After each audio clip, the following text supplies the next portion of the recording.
ถ่ายวิดีโอโอ้ถ่ายกล้องนี่วะ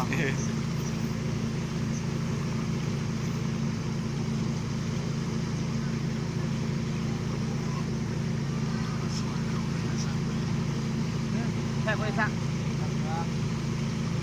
แล้วกันตัวนู้นเองซะ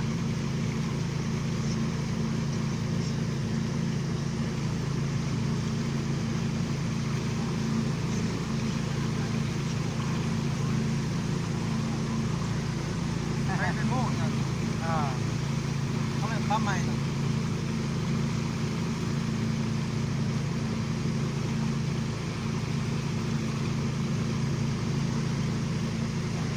ถ่ายลงยูทูบเหรอ ถ่ายปะ ตัดต่อเถอะที่ผมตัดต่อง่ายตัดต่อนี่ก็ได้แอปในโทรศัพท์มันอ่ะมันมาจากแมทนี่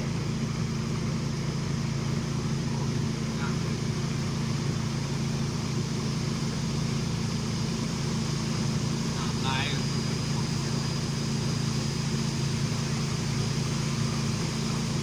จอดอาบเข้าไปเนี้ยว่าพี่เนาะเป็นไปทึ่งเลยทางไหนดินอะไรว้าย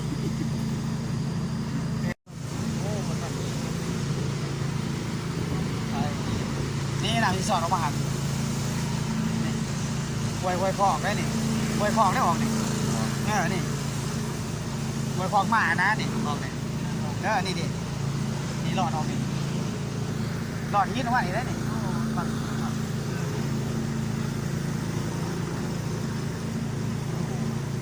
สอนโน้นแต่ด้านนะครับโมเอ็นนี่กระดังพวกคนมันโตออกมาจากนี้ตรงเขาใกล้กันเป็นยังไงจ้ะนี่แหละน้ำข้างกันจับไปกันไหนพวกนั้นน้ำมันคือเสียง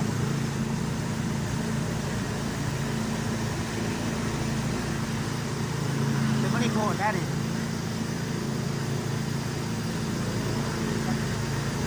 โอ้ยเฮ้ย